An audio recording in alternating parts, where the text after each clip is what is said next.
अपने टॉपिक की तरफ चलते हैं। ये है important schedule in the constitution, जिसमें फर्स्ट स्केड्यूल है जिसका नाम है state, union territory and their territorial jurisdiction. इसका मतलब क्या है बेटा, इंडिया में टोटल स्टेट कितने हैं बच्चे, इंडिया में टोटल स्टेट कितने हैं, आपका हुए सर 28। बेटा यूनियन टेरिटरी कितनी है बेटा, आपका हुए सर 8। तो बेटा यूनियन टेरिटरी स्टेट्स जो हैं उनके बारे में जहां पर लिखा हुआ है, उनके ज्यूरिसडिक्शन के बारे में जो लिखा हुआ है वो किस में लिखा हुआ है बेटा, स्केड्यूल फर्स्ट में लिखा हुआ है। अब बात करेंगे बेटा स्केड्यूल सेकंड की। स्केड्यूल सेकंड क्या है, स्केड्यूल सेकंड है emoluments, allowances, privileges and son of. मतलब यहां पर बात अगर करोगे तो एक तरीके से बोल सकते हो सर, एक तरीके से सैलरी की बात कर रहे हो। किसकी बात कर रहे हो बच्चे, सैलरी की बात कर रहे हो एक तरीके से, ठीक है, सैलरी की बात। तो बेटा सैलरी किस किस को दी जाती है, स्केड्यूल सेकंड के थ्रू, स्केड्यूल सेकंड के थ्रू किस किस को सैलरी दी जाती है। तो आप कहोगे sir president and governor of state. दूसरा sir speaker, deputy speaker of house of people. अब बेटा हाउस ऑफ पीपल क्या होता है, अच्छा ये बताओ, ये देखो कितना इंपॉर्टेंट पॉइंट निकल गया। हाउस ऑफ पीपल किसे बोलते हैं बेटा, हाउस ऑफ पीपल बोलते हैं बच्चे लोकसभा को।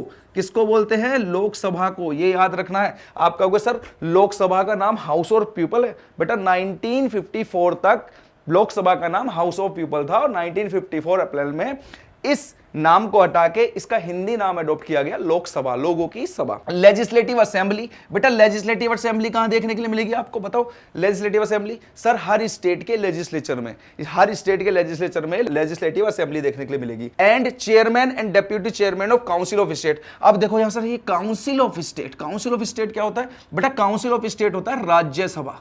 क्या होता है बच्चे, राज्यसभा। काउंसिल ऑफ स्टेट होता है बच्चे राज्यसभा। एंड लेजिस्लेटिव काउंसिल, बेटा लेजिस्लेटिव काउंसिल कहां देखने को मिलेगी, लेजिस्लेटिव काउंसिल देखने के लिए मिलेगी बेटा स्टेट के लेजिस्लेचर में। हर स्टेट का एक स्टेट लेजिस्लेचर होता है जिसमें लेजिस्लेटिव असेंबली और लेजिस्लेटिव काउंसिल, जरूरी नहीं है कि हर स्टेट के स्टेट लेजिस्लेचर में लेजिस्लेटिव काउंसिल हो, लेकिन हर स्टेट के स्टेट लेजिस्लेचर में लेजिस्लेटिव असेंबली होती ही होती है, ठीक है, ठीक है। ऑफ स्टेट, जज of supreme court and high court, इन सभी को क्या मिलती है बेटा, सैलरी दी जाती है। और साथ में एक व्यक्ति और होता है जिसे बोलते हैं कैग। कैग जानते हो कौन होता है बेटा, कैग होता है controller auditor general of India. Controller auditor general of India मतलब सर ये ना पूरी इंडिया का क्या करता है सर, पूरी इंडिया का ऑडिट करता है, ऑडिट करता है। क्या करता है बेटा, ऑडिट करता है। जैसे आप मुझे एक बार बताओ, आपके पिताजी होंगे, उनकी कंपनी होगी, तो कंपनी क्या कराते हैं, वो अपनी कंपनी में ऑडिट कराते हैं। किससे कराते हैं सर, सीए से। एक तरीके से ये भी बेटा सीए है, CA controller auditor general of India, मतलब ये सीए है एक तरीके से। किसका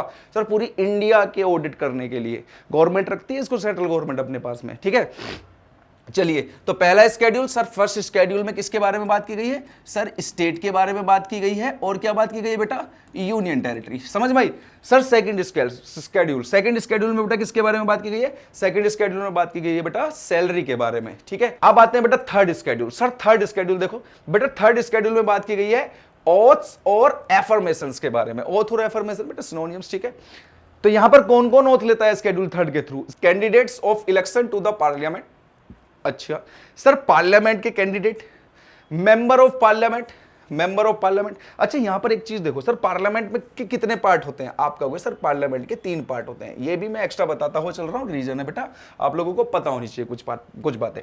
बेटा पार्लियामेंट होता है, उसके कितने पार्ट होते हैं, आप कहोगे सर 3 पार्ट होते हैं। एक होता है बच्चे प्रेसिडेंट, प्रेसिडेंट ऑफ इंडिया।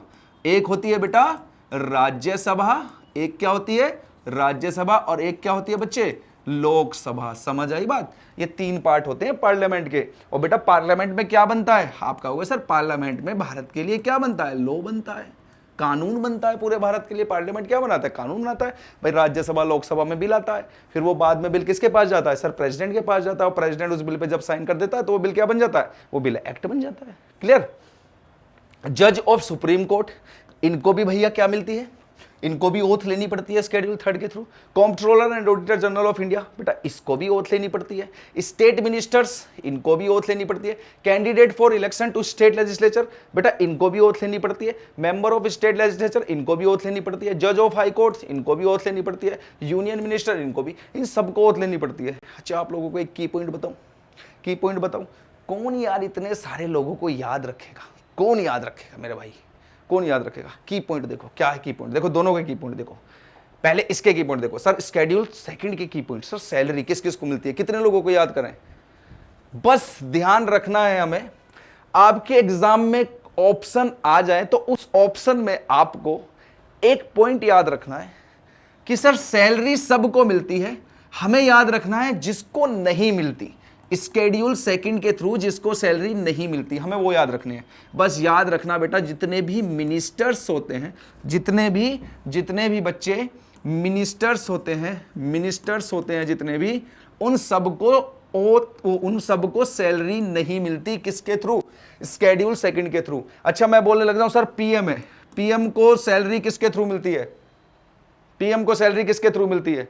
यहां आप देखोगे कि कहीं भी मिनिस्टर के बारे में बात नहीं हो रही होगी, तो आप कहोगे सर जो बात स्केड्यूल में नहीं है वो बात कहां देखने के लिए मिलेगी? वो बात आर्टिकल में देखने के लिए मिलेगी। इसका मतलब कि सर पीएम को जो सैलरी है ना, स्केड्यूल सेकंड के थ्रू तो नहीं मिलती, तो किसके थ्रू मिलती है? स्केड्यूल सेकंड के थ्रू तो नहीं मिलती, तो बेटा किसके थ्रू मिलती है? आप कहोगे सर पीएम को सैलरी जो मिलती है ना, वो किसके थ्रू मिलती है? आर्टिकल के थ्रू।